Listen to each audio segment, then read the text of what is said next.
Good morning વિદ્યાર્થી મિત્રો.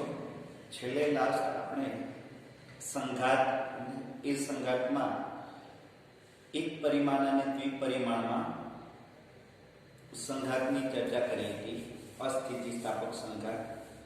હવે વિદ્યાર્થી મિત્રો, એક પરિમાણમાં જો અસ્થિતિસ્થાપક સંઘાત હોય ત્યારે ગતિ ઊર્જાનો તફાવત આપણે કઈ રીતે મેળવીએ અને ત્યારબાદ સ્થિતિસ્થાપક સંઘાત એક પરિમાણમાં હોય ત્યારે એના સમીકરણો કઈ રીતે મળે એ આપણે જોઈએ. તો એક પરિમાણમાં સંઘાત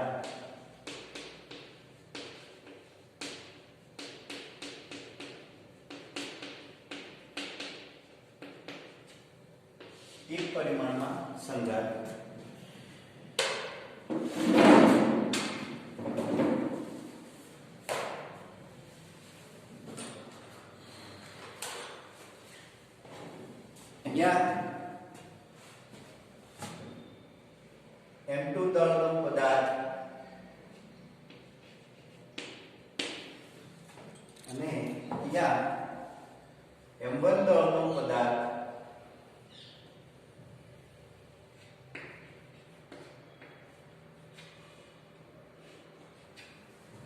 હવે M1 દળનો પદાર્થ છે એ u1 વેગથી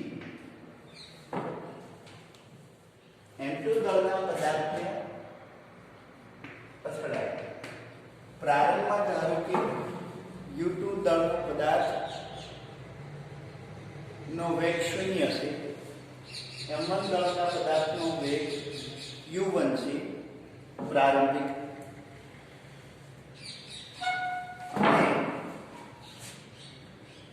આ અથડામણ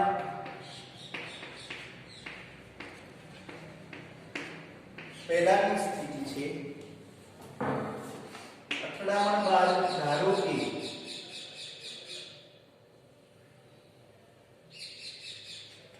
પહેલું અસ્થિતિસ્થાપક અથડામણમાં ધારો કે બંને એકી સાથે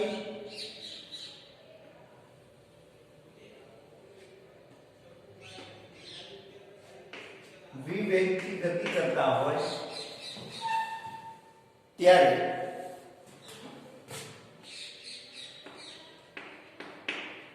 અથડામણ બાદ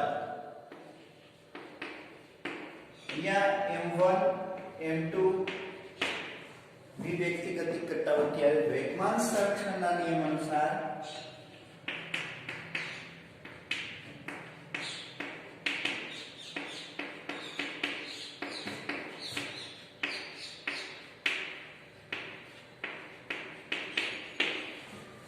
વેગમાન સંરક્ષણના નિયમ અનુસાર પ્રારંભ તંત્રનો વેગમાન તો કે m1 u1 પ્લસ 0 બીજા પદાર્થનું વેગમાન છે. અંતિમ વેગમાન તો કે m1 plus m2 into v.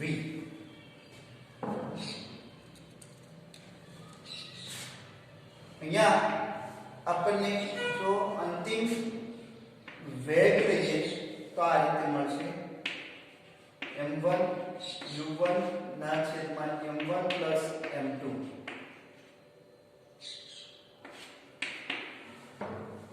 હવે તંત્રની ગતિ ઊર્જાનો ફેરફાર આ અથડામણ દરમિયાન ગતિ ઊર્જાનો ફેરફાર લેવો હોય તો આ રીતે લઈએ. પ્રારંભમાં ગતિ ઊર્જા તો એને આપણે ઇનિશિયલ કાઇનેટિક એનર્જી કહીએ. તો કેટલી મળશે તો 1/2 m1 u1 સ્ક્વેર જેટલી મળશે. 1/2 m1 u1 સ્ક્વેર જેટલી.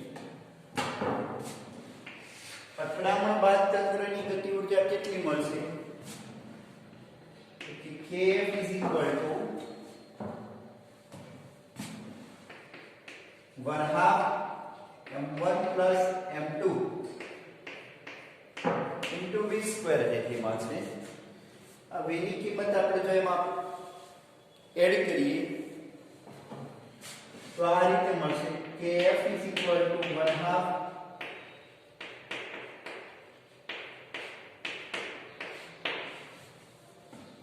m1 સ્ક્વેર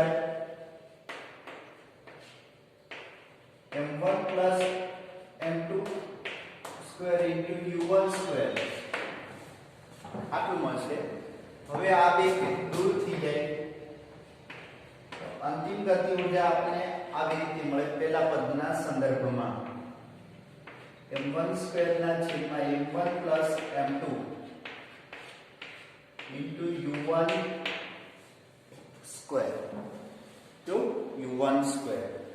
હવે અહીંયા k 1/2 m1 u1 square m1 ના છેદમાં m1 પ્લસ m2 આ રીતે લઈએ તો આ પ્રારંભિક ગતિ ઉર્જા જે આપણે આવી રીતે લખી શકીએ kf આ પ્રારંભિક ગતિ ઉર્જા ki બરાબર m1 ના છેદમાં m1 પ્લસ m2. તો આ પ્રારંભિક અને અંતિમ ગતિ ઉર્જાની સરખામણી કિસ્સો કયો લાગુ પડશે તો કે અથડામણ બાદ બંને વિવેગથી ગતિ કરે ત્યારે આ રીતે ગતિ ઉર્જાનો ફેરફાર મળશે.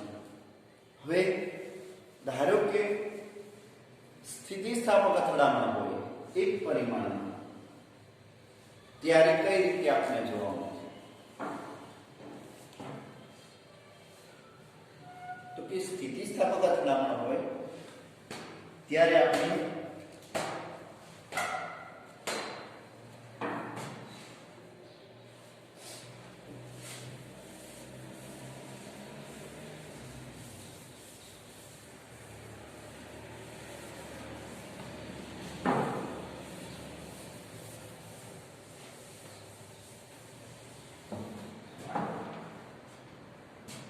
પહેલું આપણે અસ્થિતિસ્થાપક સંઘાત વિધાયું. હવે આપણે વિદ્યાર્થી સ્થિતિસ્થાપક સંઘાત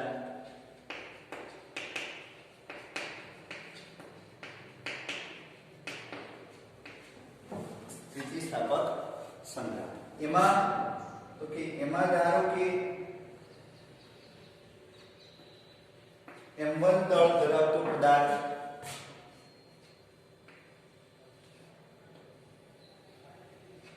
m2 દળ ધરાવતા પદાર્થ સાથે અથડાય અને અથડામણ બાદ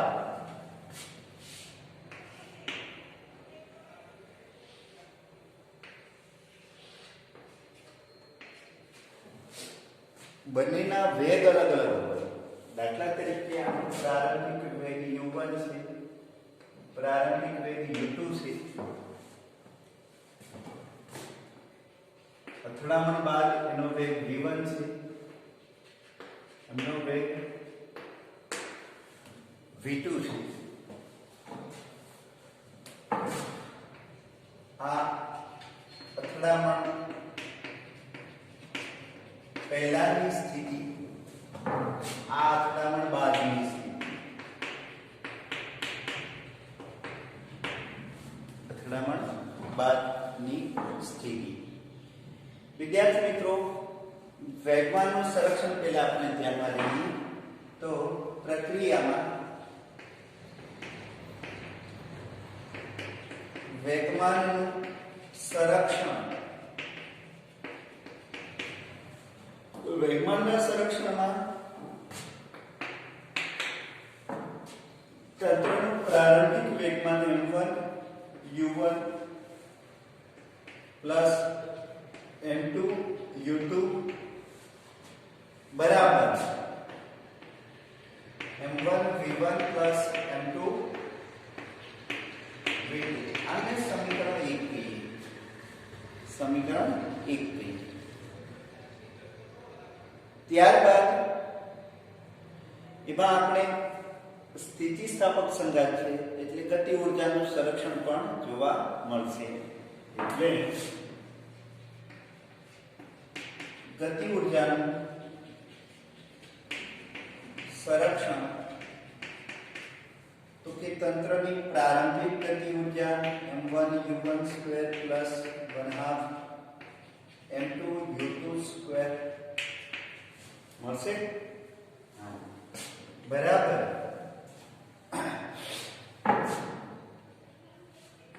one half m1 v1 square plus one half m2 v2 square આને ઇક્વેશન 2 એવું નામ આપ્યું. આ ગતિ ઊર્જા તંત્રની પ્રારંભિક ગતિ ઊર્જા અથડામણ બાદ તંત્રની અંતિમ ગતિ ઊર્જા. એટલે બે ગતિ ઊર્જા ખાલી માત્ર પ્રારંભમાં જેટલી ગતિ ઊર્જા હોય એટલી જ અંતમાં અથડામણ બાદ ગતિ ઊર્જા થશે. તો ફેર શું થયો અથડામણ બાદ? તો કોઈની ગતિ ઊર્જા વધારે હોય કોઈની ઓછી હોય. તો અથડામણ બાદ જેની ઓછી હોય એની વધશે અને જેની વધુ હોય એ ઘટશે. પણ બેનો સરવાળો કેવો રહેશે? ગતિ ઊર્જાની દ્રષ્ટિએ અચળ રહેશે. એટલે અહીંયા આપણે ગતિ ઊર્જાનું સંરક્ષણ થયેલું ગણાશે. ક્લિયર? હવે આ બાદ આપણે ધ્યાનમાં લઈએ વિદ્યાર્થી મિત્રો m1 u1 square plus m2 u2 square બરાબર m1 v1 square plus m2 v2 square. આ રીતે આપણને મળશે. ક્લિયર? હવે આપણે આ બેનો ગુણોત્તર લઈએ સમીકરણમાં. જમણી બાજુએ જમણી બાજુનો ગુણોત્તર લઈએ, ડાબી બાજુએ ડાબી બાજુનો ગુણોત્તર લઈએ અને એને અનુલક્ષીને આપણે એક u1 ને કરતા બનાવીએ તો આ રીતે આપણને મળશે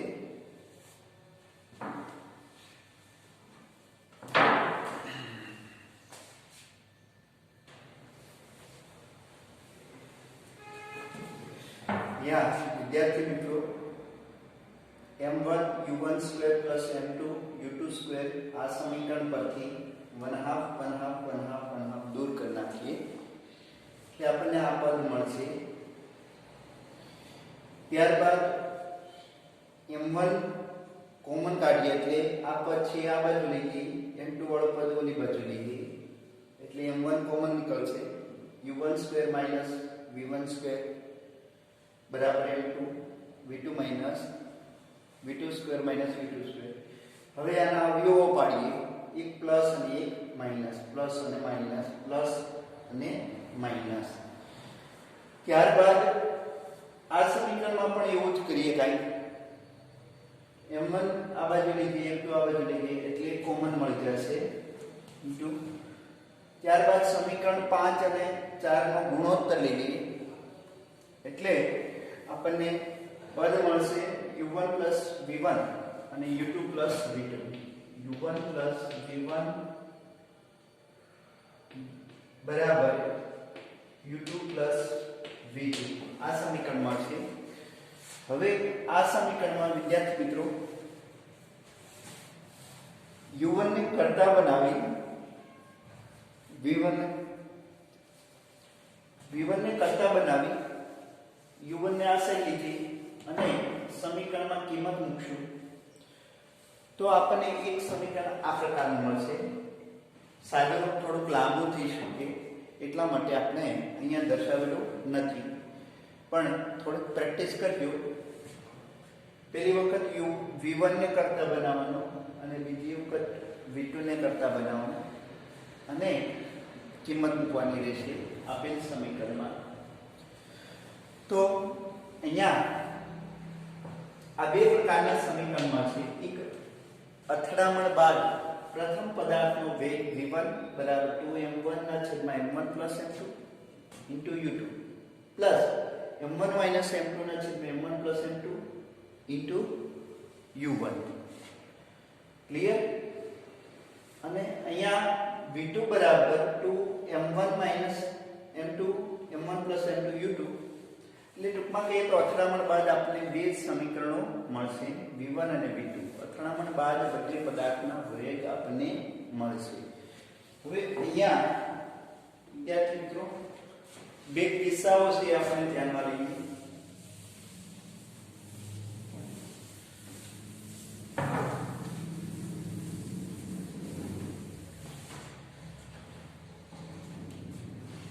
પહેલું એક કિસ્સો, ધારો કે બંને પદાર્થના દળ સમાન હોય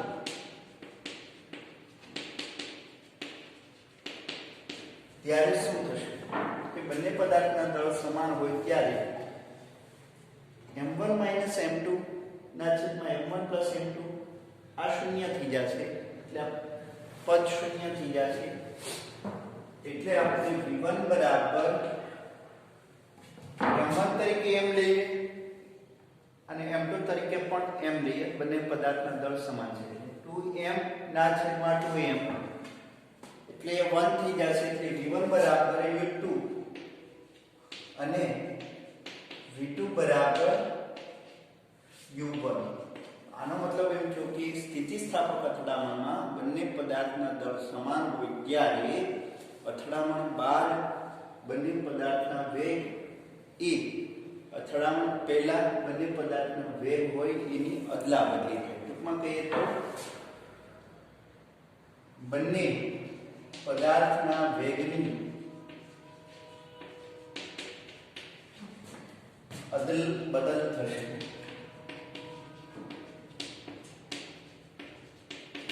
બંને પદાર્થના વેગની અદલ બદલ થશે.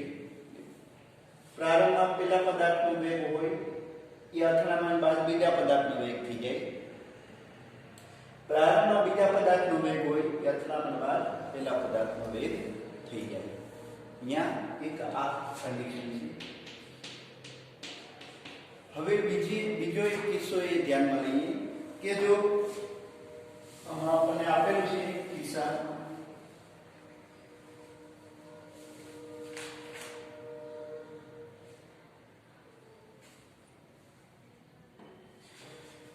જો m2 પદાર્થનું દળ m1 કરતા ઘણું બધું મોટું હોય, m2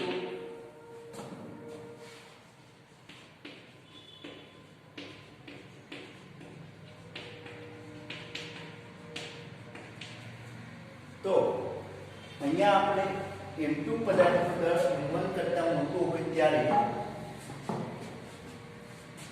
પદાર્થમાં m1 છે એ પદને આપણે અવગણીએ.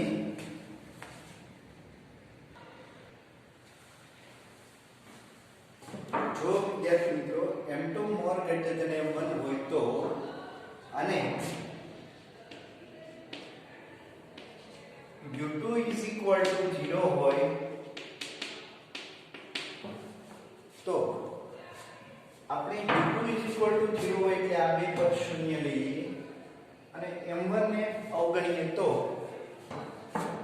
v1 approximate अपन m1 कैंसिल करना कि m2 ना छेद में m2 એટલે માઈનસ u1 અને v2 માટે આપણે લઈએ તો v2 આપણને શું મળશે? અથડામણ બાદ બીજા પદાર્થનો વેગ, એમાં આપણે v2 એટલે આ પદ શૂન્ય છે, આ પદમાં આપણે m1 ના છેદમાં m1 પ્લસ m2 એટલે આ પદ આપણે અવગણી નાખીએ તો આ પદ ખૂબ જ મોટું છે m2.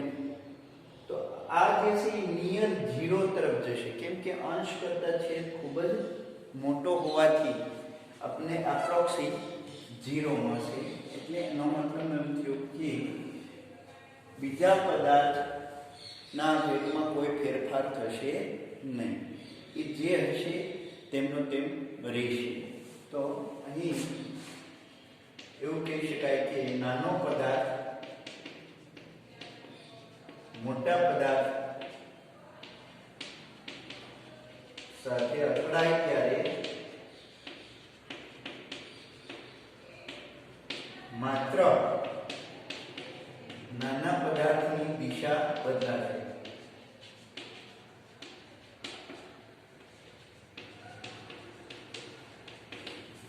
નાના પદાર્થની દિશા બદલાશે, મોટા પદાર્થની દિશા બદલાશે નહીં.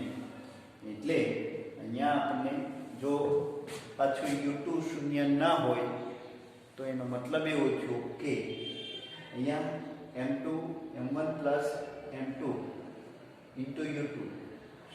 પદ જે છે એ -u1 થઈ જાય છે અને આ પદ ખૂબ જ મોટું થઈ જાય એટલે અહીંયા v1 u2 જેટલું થઈ જાય, પણ u2 નો વેગ 0 હોય. હવે વિદ્યાર્થી મિત્રો આ બે કિસ્સાઓ આપણે ધ્યાનમાં લીધા. તમારે ખાસ કરીને અલગ અલગ એમસીક્યુમાં આ બે સમીકરણ ઉપયોગમાં આવે છે. આપણા ટેક્સ્ટ બુકમાં વિદ્યાર્થી મિત્રો આ થિયરી એ રીતે તારવેલી છે, એમાં પ્રારંભથી જ બીજો પદાર્થ સ્થિર લઈ લીધેલો છે, એટલે ટેક્સ્ટ બુકમાં આ પદ નથી. માત્ર v1 બરાબર m1 m2 ને છેદમાં m1 m2 u1 અને v2 ઇઝ ઇક્વલ ટુ આ પદ આપને આપેલું છે, આ પદ 0 છે. કેમ કે આ u2 પ્રારંભમાં 0 છે એટલે આ બે પદ 0 થઈ જશે, માત્ર ને માત્ર આ પદ ઉમેરાશે. પણ આપણે વ્યાપક કિસ્સો લીધો છે કે ધારો કે કદાચ બીજો પદાર્થ ગતિ કરતો હોય તો અથડામણ બાદ બંને પદાર્થનો વેગ આ રીતે આપણે પ્રાપ્ત થાય છે. એટલે ટેક્સ્ટ બુકમાં આપણને માત્ર આ બે પદ આપેલા છે, ધ્યાન આપી માત્ર બે પદ જ આપેલા છે. તો અહીંયા એક સ્થિતિસ્થાપક માટે આ કિસ્સો કમ્પ્લીટ કરીએ છીએ આપણે. ત્યારબાદ વિદ્યાર્થી મિત્રો આપણે ઉદાહરણ તરફ જઈએ.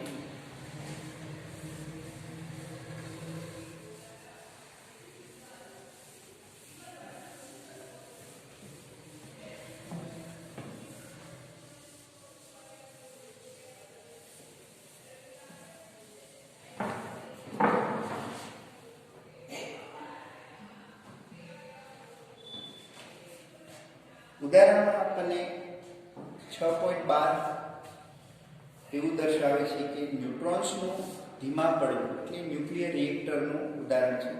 ન્યુક્લિયર રિએક્ટરમાં એક ઝડપી ન્યુટ્રોન 10⁻7 મીટર પર સેકન્ડની ઝડપથી 10⁻³ મીટર પર સેકન્ડ જેટલો ધીમો પાડવામાં આવશે. એટલે પહેલા એનો વેગ 10⁻7 છે અને પછી એનો વેગ છે 10⁻³ મીટર પર સેકન્ડ જેટલો ધીમો પાડવામાં આવશે કે જેથી તેમની યુરેનિયમ સમસ્થાનિક સાથેની આંતરક્રિયાની સંભાવના ખૂબ વધારી શકાય છે, એટલે કે અથડામણની પ્રક્રિયા ખૂબ વધારી શકાય અને તેનું વિખંડન થાય.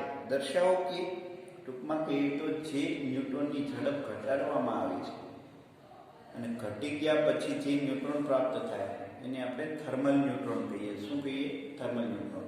થર્મલ ન્યુટ્રોન હોય એની ઝડપ છે એ ઘણી બધી ઓછી હોય છે,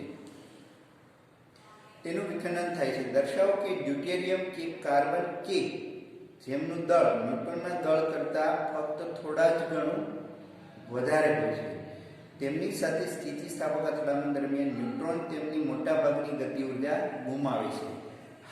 હલકા ન્યુક્લિયસ બનતા પદાર્થ જેવા કે ભારે પાણી, ડ્યુટેરિયમ અને ગ્રેફાઇટને મોડરેટર કહેવામાં આવે છે. ટૂંકમાં કહીએ તો આપણે એમની અથડામણ દરમિયાન ગતિ ઉર્જામાં થતો ફેરફાર આપણે મેળવવાનો છે, તો એ આપણે મેળવીએ.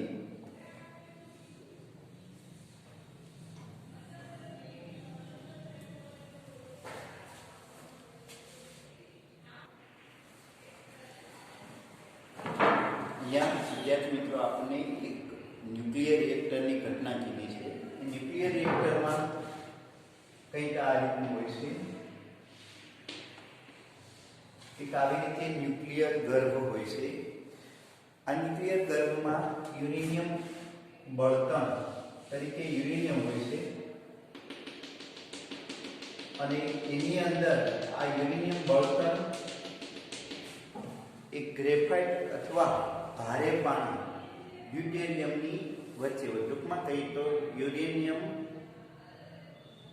જે બળતણ છે એનો ભૂકો કરી ભારે પાણીની અંદર રગડો બનાવવામાં આવે છે, ગ્રેવી કરવામાં આવે છે અને એ રગડો આની અંદર ન્યુક્લિયર ગર્ભમાં ભરવામાં આવે છે. હવે એક ન્યુટ્રોન એમના ઉપર યુરેનિયમ ઉપર આઘાત કરવામાં આવે છે. ન્યુટ્રોન હવે આ યુરેનિયમ સાથે પ્રક્રિયા કરશે. ત્યારે આઘાત થતા ન્યુટ્રોનની વેગ 10⁻⁷ છે હવે આ ન્યુટ્રોનને થર્મોન્યુટ્રોનમાં કન્વર્ટ કરવામાં આવે એટલે કે 10⁵ મીટર પર સેકન્ડ જેટલો વેગ ધરાવતો ન્યુટ્રોન યુરેનિયમમાં દાખલ થશે, એની સાથે પ્રક્રિયા કરશે અને યુરેનિયમના નાભીને તોડશે ત્યારે એમાંથી ઉત્પન્ન થતા ન્યુટ્રોન 3 ન્યુટ્રોન, આ 3 ન્યુટ્રોનનો વેગ એપ્રોક્સી આટલો છે 10⁷. ફરી પાછા આ આટલા વેગ સાથે બહાર છૂટ થાય ત્યારે માર્ગમાં ભારે પાણીનું ડ્યુટેરિયમ એટલે કે એક ડ્યુટેરોન એનો અણુ ધારો કે એનું દળ m2 લઈએ અને એનો પ્રારંભિક વેગ u2 0 લઈએ. હવે ન્યુટ્રોન જે છે એ આમની સાથે અથડાય છે, એમની સાથે અથડાય અને પાછો ફરે ત્યારે ન્યુટ્રોનની ગતિ ઉર્જા આટલામાંથી આટલી થઈ જાય, એનો વેગ 10⁷ માંથી 10⁵ જેટલો થઈ જાય છે. એટલે કે અહીંયા ન્યુટ્રોન m1 દળ ધરાવતો ન્યુટ્રોન એનો પ્રારંભિક વેગ u1 છે એ અથડાય છે, ત્યારે અથડામણ બાદ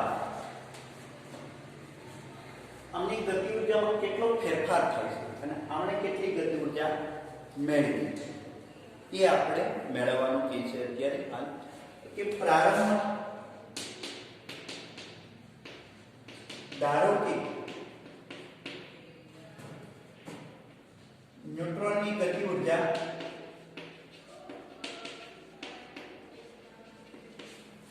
પ્રારંભમાં ધારો કે ન્યુટ્રોનની ગતિ ઉર્જા આપણે લઈએ, પ્રારંભિક ગતિ ઉર્જા ki = 1/2 m1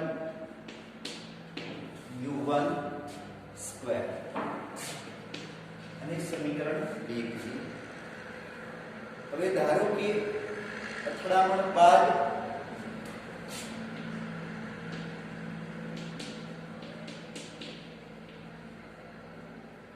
ગતિ ઉર્જા,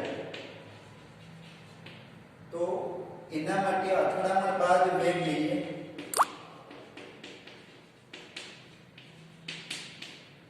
અથડામણ બાદ ન્યુટ્રોનનો વેગ જો આપણે લઈએ તો આવી રીતે લઈએ v1 m1 m2 ના છેદમાં m1 m2 u1. આવી રીતે અથડામણ બાદ વેગ મળશે. અહીંયા એક પદ આવશે 2m2 ના છેદમાં m1 m2 u2, પણ u2 શૂન્ય છે એટલે આપણે એ પદ લેતા નથી. હવે અહીંયા આપણે આ કિંમત જે છે અથડામણ બાદ ગતિ ઉર્જા kf લઈએ તો કેટલી મળશે કે 1/2 m1 v1 સ્ક્વેર. v1 એટલે આ કિંમત મૂકી આપણે તો 1/2 m1 m2 m1 m2 whole square u1 square. Clear? હવે વિદ્યાર્થી મિત્રો આ પદ જે છે u1 1/2 m1 u1 સ્ક્વેર એ ki થઈ ગયા છે એટલે kf/ki is equal to m1 m2 square ના છેદમાં m1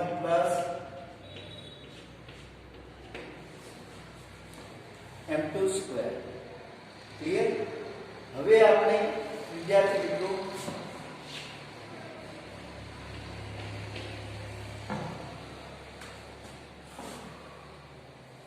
બંનેના સમીકરણનું સાદુરૂપ જો આપણે આપીએ તો kf/ki બરાબર m1 square minus 2m1 m2 plus m2 square ના છેદમાં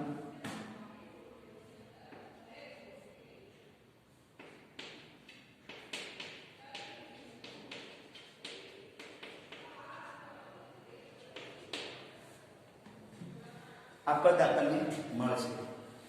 હવે અહીંયા આપણે લઈએ ki/kf લઈએ અથવા अथवा 1 माइनस आ पद ले लिए 1 माइनस आ पद ले लिए तो kf ki बराबर 1 माइनस કેટલો ઘટાડો થયો તો આ પદ જે છે એ આમને ગુણાઈ જશે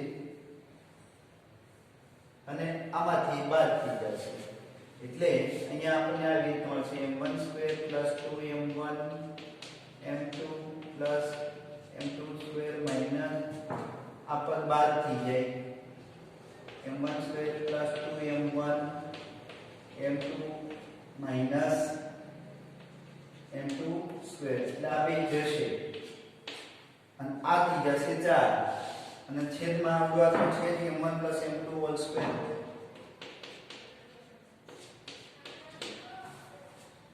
તો આપણને જે કંઈ તફાવત મળે છે 1 માઈનસ તો એ આપણે આટલો મળશે 1 minus kf upon ki is equal to આ મળશે આપણને ખરેખર ki minus kf ના છેદમાં ki એટલે ડેલ્ટા k upon k એટલે પ્રતિશત ફેરફાર મળશે 4m1 m2 ના છેદમાં m1 m2 સ્ક્વેર તો આવી રીતે ગતિ ઊર્જાનો ફેરફાર આપણને પ્રાપ્ત થાય હવે ધારો કે આપણે એમ કહીએ કે આ ડ્યુટેરિયમ અણુ હોય તો ડ્યુટેરિયમનું દળ આપણે લઈએ એમાં બે ન્યુટ્રોન છે કેટલા છે બે ન્યુટ્રોન ડ્યુટેરિયમમાં એક પ્રોટોન અને એક ન્યુટ્રોન થશે હાઇડ્રોજનનો સમસ્થાનિક ડ્યુટેરિયમ હાઇડ્રોજન પાસે એક પ્રોટોન હોય છે ડ્યુટેરિયમ પાસે એક પ્રોટોન અને એક ન્યુટ્રોન હોય એટલે પ્રોટોનનું સમતુલ્ય દળ ન્યુટ્રોન બને એટલે આપણે એમ કહીએ કે ધારો કે m1 બરાબર m2 બરાબર 2m1 હોય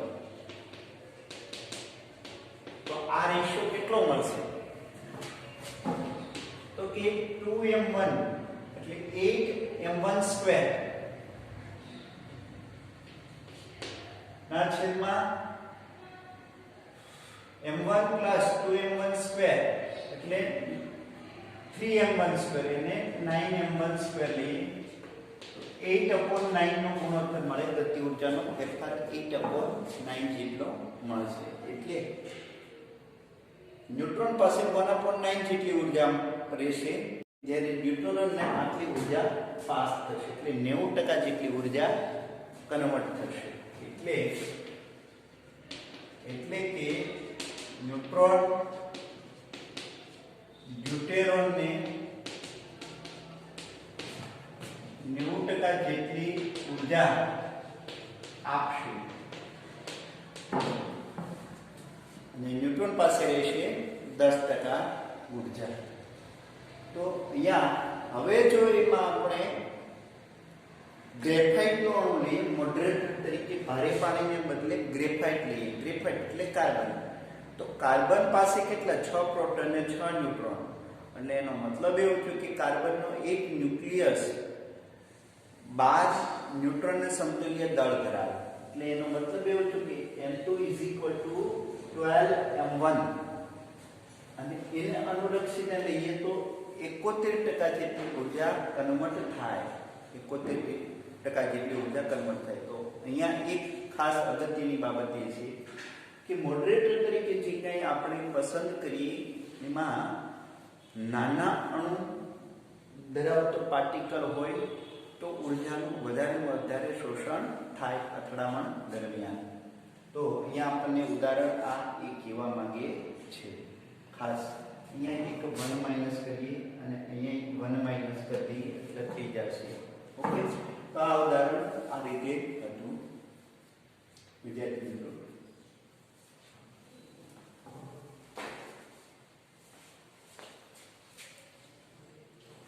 ત્યારબાદ ઉદાહરણ આપણે 6.13 તરફ જઈએ ઉદાહરણ 6.13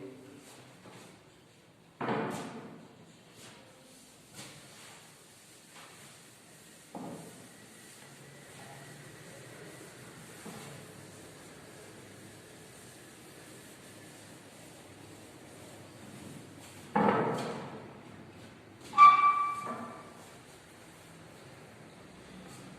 આકૃતિ 6.10 માં સમાન દળ m1 અને m2 ના બે બિલિયાર્ડ બોલ વચ્ચેની અથડામણ દર્શાવેલી છે. પ્રથમ બોલ મારક કહેવાય છે જ્યારે બીજો બોલ છે લક્ષ ટાર્ગેટ કહેવામાં આવે છે.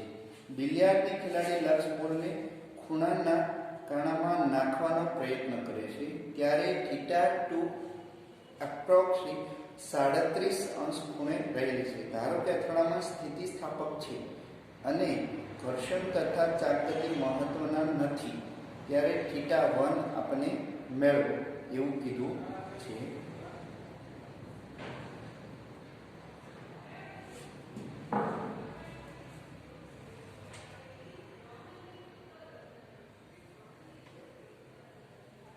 અહીંયા આપણે એમ કહી શકીએ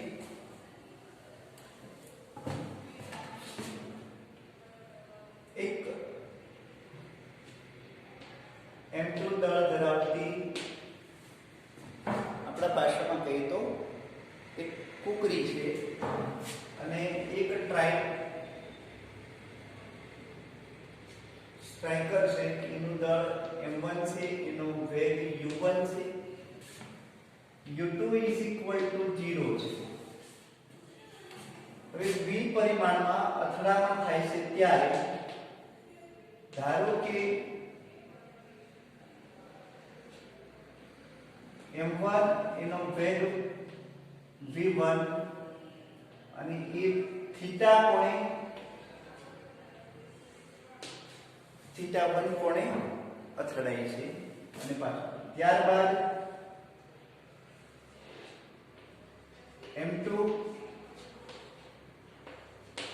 v2 એમનો કોણ આપણને 37 આપેલો છે. કેટલો આપેલો છે?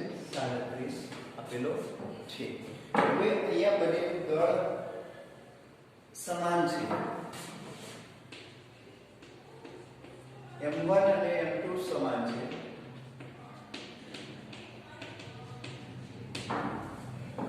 તો પેલું વેગમાનનું સંરક્ષણ આપણે ધ્યાનમાં લઈએ વિદ્યાર્થી મિત્રો.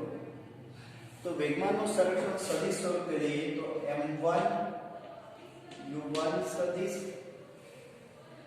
બરાબર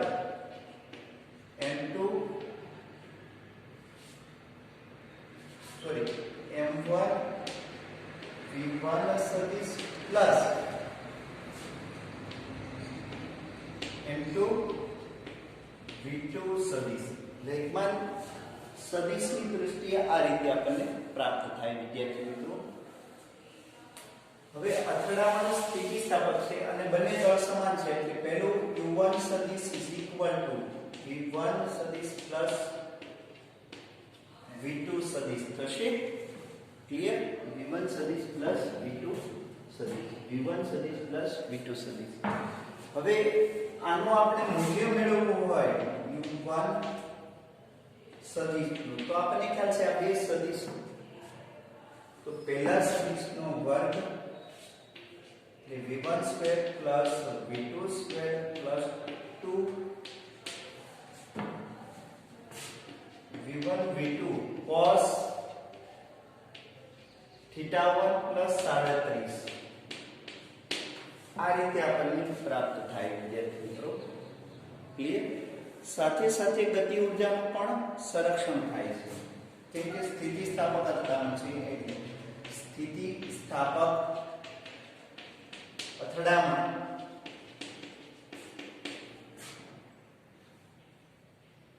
હોવાથી ગતિ ઊર્જાનું સંરક્ષણ થાય તો ગતિ ઊર્જા 1/2 m1 u1 સ્ક્વેર બરાબર 1/2 m1 v1 square plus 1/2 m2 v2 square આવી રીતે આપણે મળશે. હવે દળ સમાન છે અને 1/2 કોમન લઈ લઈએ એટલે અહીંયા u1 square is equal to v1 square plus v2 square થશે. આ કિંમત આપણે લઈએ તો v1 square plus v2 square is equal to v1 square plus v2 square plus 2v1 v2 cos θ1 plus 37. હવે અહીંયા આ બાજુ લીધે એટલે 2v1 v2 cos θ1 + 37 = 0 થશે એટલે આ બે પદ નીચે જશે એટલે શૂન્ય થઈ જાય તો એનો મતલબ એવો છે કે cos θ1 + 37 = 0 અંશ તો 0 cos θ નું મૂલ્ય શૂન્ય હોય તો આ બે 90 ડિગ્રી જેટલા થાય કે θ1 + 37 = 90 અંશ હોય ને હોય તો θ1 તરીકે શું થાય તો કે 90 - 37 અને θ1 તરીકે 90 - 37 લઈએ તો આપણને કેટલા મળશે તો કે 3 અને 5 53 અંશ આપણને મળશે તો આ રીતે આપણે ઉદાહરણ 6.13 હતું નેક્સ્ટ લેક્ચરમાં આપણે સ્વાધ્યાય લઈશું